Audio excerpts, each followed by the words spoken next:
Hello, everyone, and welcome back to On Point Politics. And today I want to talk about my 2020 presidential election prediction and why it was one of the most accurate presidential election predictions in 2020 and how this is going to affect my channel going forward. If you guys do enjoy the video, please hit that like button, subscribe to the channel, and hit the bell notification so you don't miss another video that I post. And without further ado, let's get into the video.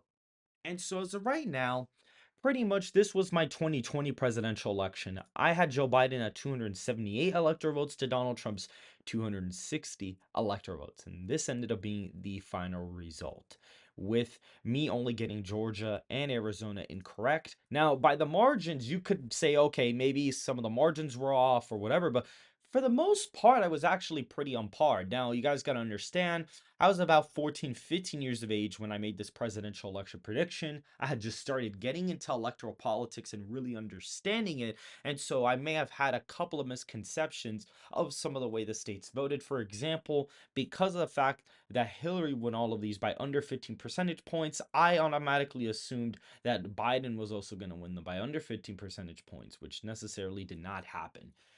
I had Wisconsin being really close. So this was actually one of my best predictions, that I had Wisconsin at a very, very, very tight race. I had Biden winning it by 0.9%.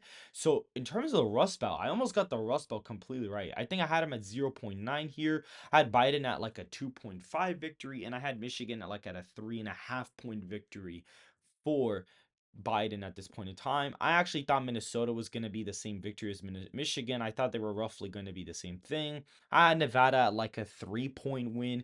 Arizona, since I had seen all the polling data with Trump basically not leading a single poll in Arizona leading up to election day, I thought, okay, maybe he's going to outperform it because the state is so Republican. So let's give it to him by just a little bit. He's the incumbent president.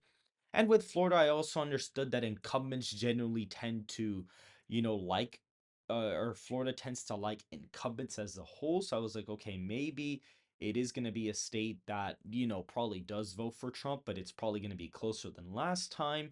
Same thing in New Hampshire. I was thinking, okay, maybe in New Hampshire, possibly since it is an anti-incumbent state, it's going to go a couple of points left. I didn't think it was going to go left by that far off a clip. And by the way, this was the day before the election. I also understood that Iowa and Ohio were probably going to go to Donald Trump by basically the same thing that he had gotten in 2020. I thought they were going to reduce to like 5 or 6 point wins, not necessarily lean margins. And I thought Texas was going to get closer. Probably I was almost right on Texas. I had it at like a 6.5 point win for Trump. It ended up being 5.6, so it was like the number swapped.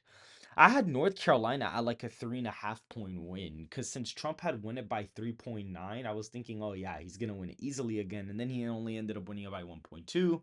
I also didn't understand anything about the second district of Nebraska and how it had gotten redistricted to be more Democrat. So I was like, oh yeah, that's gonna go red. Trump won it by like 4 points in 2016. It's obviously gonna go red, and it's a red state. I didn't really understand that this could have probably gone blue. So that was one of my major fuck ups in the whole prediction process. I kind of understood that Colorado and New Mexico were gonna sort of vote with each other. I kind of thought they were going to vote in line, and I knew that Colorado was not going to vote to the left of New Mexico as well. I thought Oregon was going to be under a 15 point win, but that was not the case. I also thought I thought Alaska was going to be over a 15 point win, as well as many of these states here, although some of them did not end up being over 15 point wins for the most part. So I'd say that basically overall, I was pretty accurate in terms of the election prediction. I almost got the Rust Belt correct. Georgia was off because I saw Georgia as a state. Okay, it's a very Republican state, and yes, I did understand that black trends would probably cause the state to get closer because I saw, okay, going from 2012 to 2016, the state got closer, so maybe it does get closer, but I didn't think Biden was going to be able to be capable of flipping it. I did basically assume that Biden was going to end up flipping the Rust Belt because I was like, okay, right now Trump has really bad approval ratings, and I'm like, okay, he's probably going to do better than what the media is saying. I just didn't expect him to do as well as he did on election night, to be completely honest. I kind of was surprised at his performance in Florida, and I was surprised at how well he won Ohio and Iowa by. I didn't expect him to win them by as much, but I was a little bit surprised in some of like states like Minnesota, New Hampshire. The Rust spot, I was kind of like, okay, I was basically in line with what happened. I wasn't really one of those people that expected Biden to really win in the landslide.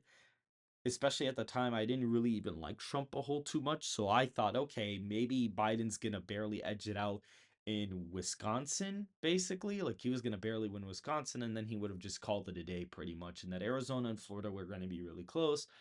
And that would have been about it. That's kind of what I thought, to be completely honest. And if you look, my prediction's really not even that off. I mean, Wisconsin was a till margin. Arizona was basically within the complete margin of error here. The only state you could argue that, okay, wasn't in my margin of error was Georgia because I had it at a 3.5 win for Trump.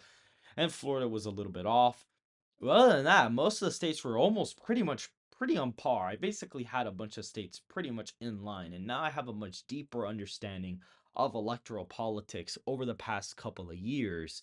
And so that's basically all I had to say. I just wanted to give you guys some electoral history of my predictions as of right now so you guys can understand where we're going into in 2024 in terms of my level expertise on certain areas of electoral politics. Obviously, the midterms I completely messed up the midterms. I predicted that the Republicans were going to pick up a bunch of Senate seats and the governorship in the House. But you guys got to understand that polling data that year was very inaccurate. All of the metrics pointed to a Republican victory.